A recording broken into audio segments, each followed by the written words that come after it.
Okay, I've been wanting to do one of these reviews for a very long time now. Now, I want to talk about a game who's been one of my favorites for quite some time for multiple reasons, that has reached high levels of criticism for years and years and years since its inception. And the game I'm talking about today, as you can see from the title, is Showdown Legends of WrestleMania, made by Acclaim. This is the third release. I believe came out in 2004, whereas the first one, Legends of Wrestling, came out in around 2001, 2002, and the second one, Legends of Wrestling 2, came out, I want to say, in late 2002 or 2003, somewhere around those points. But to cut to the chase, let's get to the game. Before I get into the gameplay and everything else about the game, I really gotta show in its entirety the intro to this video game, mostly because I feel this is one of the best ways to start out to a wrestling game. I'm not going to talk through it at all. I just want you guys to all see it because I feel they need to make more of something like this. So yeah, enjoy.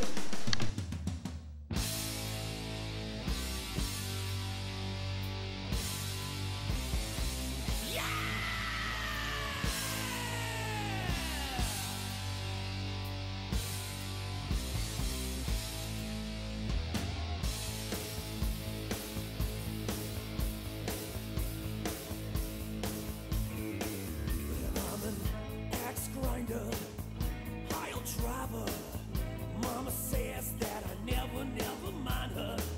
Got no brains, I'm insane. The teacher says that I'm one big pain. I'm like a laser, six-string razor. I got a mouth like an alligator. I want it louder, more power. Gonna rock until it strikes the hour. Bang your head. Metal helmet drive you mad. Bang your head. Metal helmet drive you mad. Bang your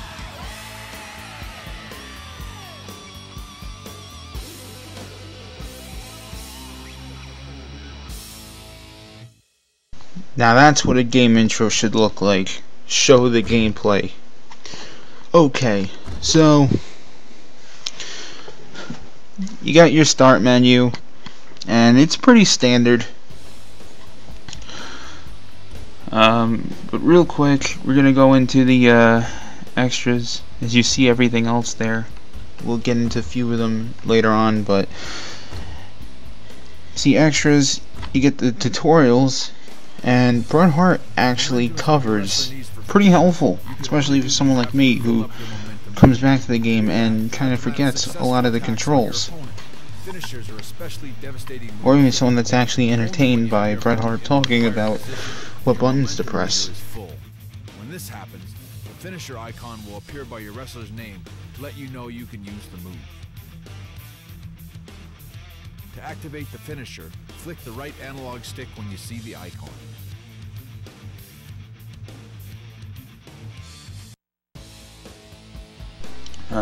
Everything's pretty straightforward, but iconography, I can't say the word, damn it.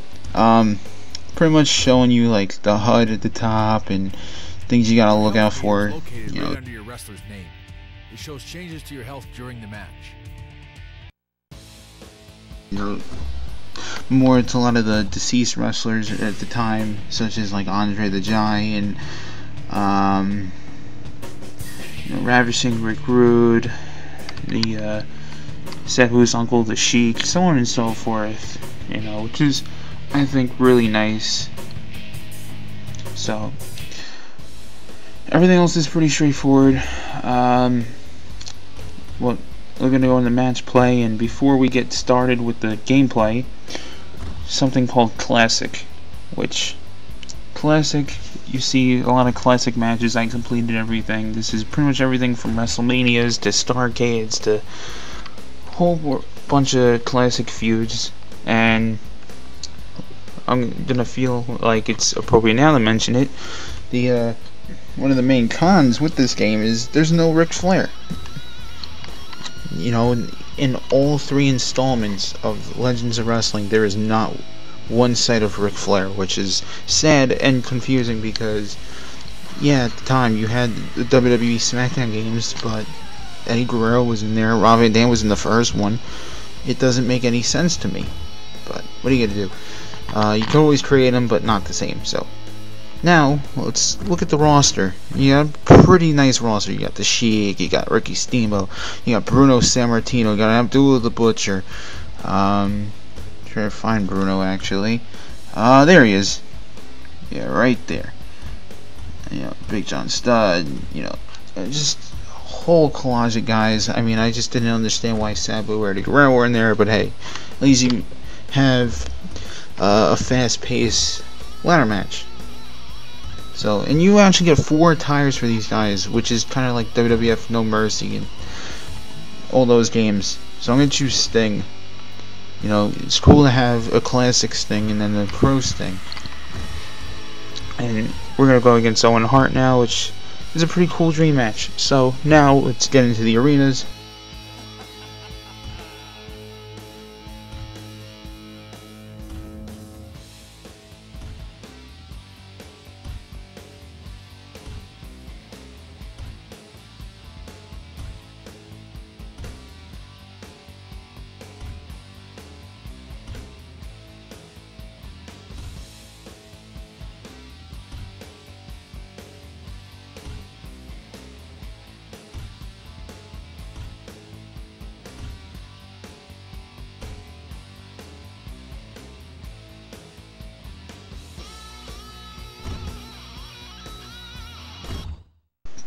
And what's cool, if you really don't want to watch the Bret Hart tutorial videos, you can just look at the menu.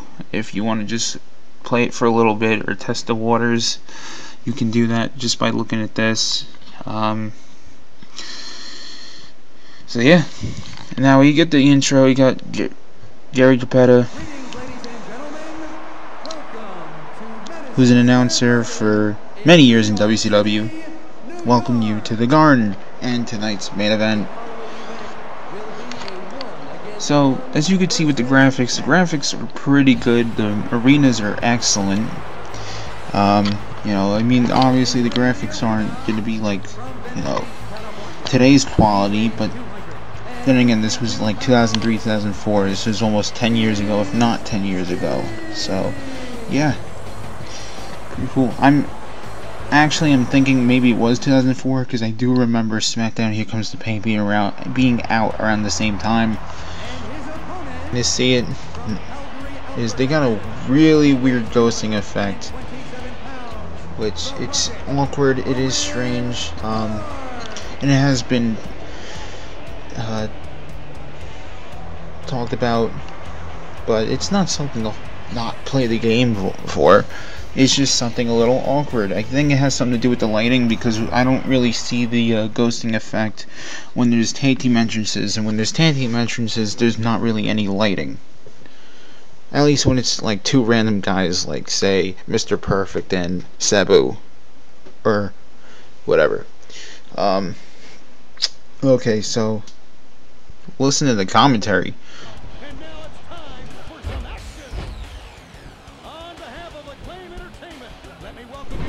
To me, this commentary is excellent, mostly because at the time, the games like SmackDown Shut Your Mouth and SmackDown Just Bring It had very mediocre to terrible commentary, where SmackDown Here Comes the Pain had nothing at all. No voiceover, nothing. They just totally scraped it.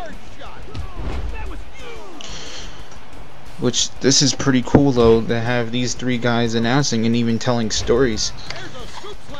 Now, as far as the gameplay goes, you know, the controls, they're pretty easy and everything like that. You know, some of the moves are solid. They can get repetitive.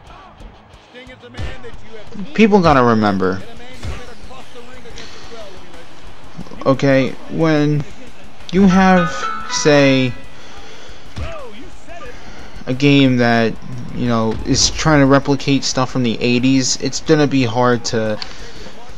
really hard to have all these different moves. So,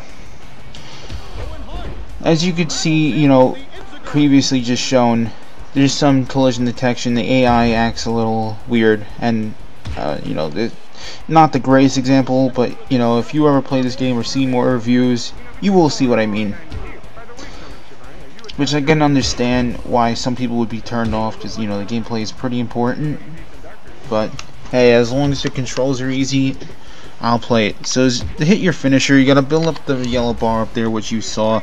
Then you hit the right joystick. You just flick it.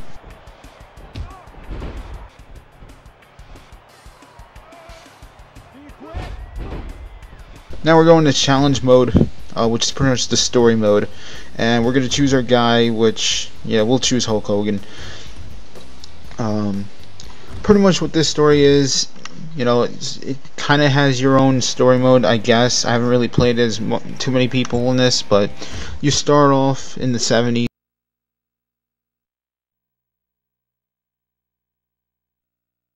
Superstar Billy Graham thinks Hulk Hogan has borrowed too heavily from his look. Now he wants to challenge Hogan to show him what a real superstar looks like.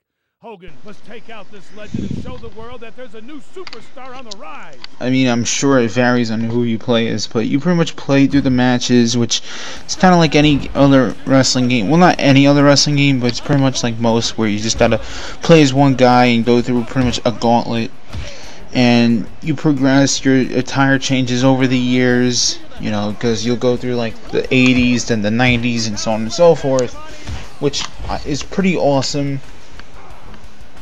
But the fact that there's no titles kind of is pretty much disappointing. Create a legend mode now, and I actually didn't know about this. You can actually make new attires for the guys that are already in the game, which I think is pretty cool. I'm gonna just load one of my created guys.